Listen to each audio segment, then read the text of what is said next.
డిఎస్సిలో ఊరిగా 15,000 mega DSC. Yes, నువ్వు 15,000 ఉద్యోగం ఇచ్చావు. గత ప్రభుత్వంలో ఒక ఉద్యోగం కూడా ఎవరన్నారు? ఉద్యోగం కూడా లేదండి. నేను మంత్రిగా ఉన్నాడు సుమారు 10,000 మందికి ఉద్యోగం ఇచ్చాను టీచర్స్కి. రమ్మనండి, నేను పబ్లిక్గా ఇప్పుడు టీచర్లు వచ్చి అధికారులు దయచేసి వారిని చెప్పనండి. నేను చేయలేదు సత్యబాబుని 2008లో డిఎస్సిలో అప్పుడు ఉండిపోతే అవన్నీ గత ప్రభుత్వంలో నేను పూర్తి చేశాను. మిగిలిన సుమారు ఎంతమందికి 2,193 మందికి ఇచ్చాను ఉద్యోగులు. పాప ఇప్పటి నుంచో వాళ్ళు బాధపడుతుంటే క్వాలిఫై అయ్యి.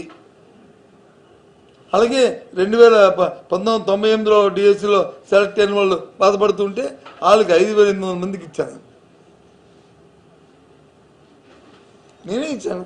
నేను మంత్రిగా నేను సిగ్నేచర్ పెట్టి ముఖ్యమంత్రి గారు తొప్పించి ఆయన సిగ్నేచర్ పెట్టి ఇచ్చాము జగన్మోహన్ గారు చెప్పి. అది కాకుండా ఒక 2019లో స్పెషల్ డిఎస్సి మళ్ళీ పెట్టాము. మనకి 520 మందికి ఇచ్చాం.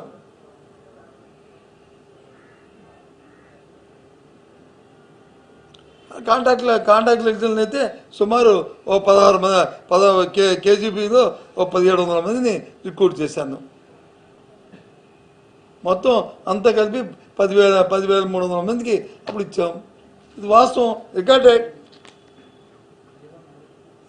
ఇది. ఇవే అవి చెప్పుకుని తిరగాలి. ఏమీ లేదు, ఒక్క ఉద్యోగం కొనలేదు పుచ్చుకోమని చెప్పేస్తారు. నేను మున్సిపల్ అడ్మినిస్ట్రేషన్ మినిస్టర్గా ఉన్నప్పుడు రాష్ట్రంలో 2 లక్షల మందికి సచివాలయ ఉద్యోగులను అపాయింట్ చేస్తాము. వాళ్ళందరూ క్వాలిఫైడే కదా. గ్రాడ్యుయేట్లు, పోస్ట్ గ్రాడ్యుయేట్లు, ఇంజనీరింగ్ గ్రాడ్యుయేట్స్ అందరూ. ఎక్కడైనా చిన్న అవకతవక జరిగిందా? ఎక్కడైనా చిన్న కామెంట్ వచ్చిందా? ఎవరి మీద చిన్న అవేగం వచ్చిందా? దీన్ని మీ పత్రికలు, మీ ఛానల్స్ అన్నీ చెప్పండి, చూడండి వచ్చాయా? మరి అది కూడా జగన్మోహన్ రెడ్డి గారి ప్రభుత్వంలో జరిగాయి కదా. అవన్నీ మేమే కదా పర్యవేక్షించాం అదంతా, ముఖ్యమంత్రి గారి అధ్యక్షత.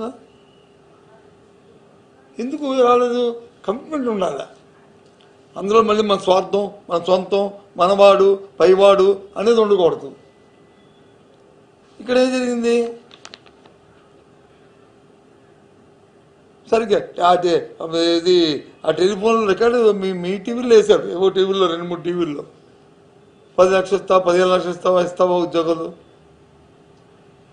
వాళ్ళు ఉంచొచ్చండి. వెంటనే వాళ్ళ మీద క్రమశిక్షణ తీసుకొని ఎవరు చేశాడో వాళ్ళ మీద చర్యలు తీసుకొని ప్రజల ముందు దోషులు నిలబెట్టాలి కదండి. ఎక్కడ జరిగిందండి? వ్యవస్థను బస్సు పట్టించేస్తున్నారు. రోజు పబ్లిసిటీ ఇది మళ్ళీ పైపెచ్చు ఈ ప్రభుత్వం రాకూడదని మీరు వచ్చి ఒక్కడిని అని చెప్పి ప్రజలందరినీ వేడుకుంటారు. ప్రజల్ని ఆ ప్రజలు మనసులో అనుకుంటున్నారు, నువ్వు పోతే పోవాలరా బాబు, ఈ రాష్ట్రానికి ఈ ప్రభుత్వం పోతే దరిద్రం పోద్దని ప్రజలు అనుకుంటున్నారు.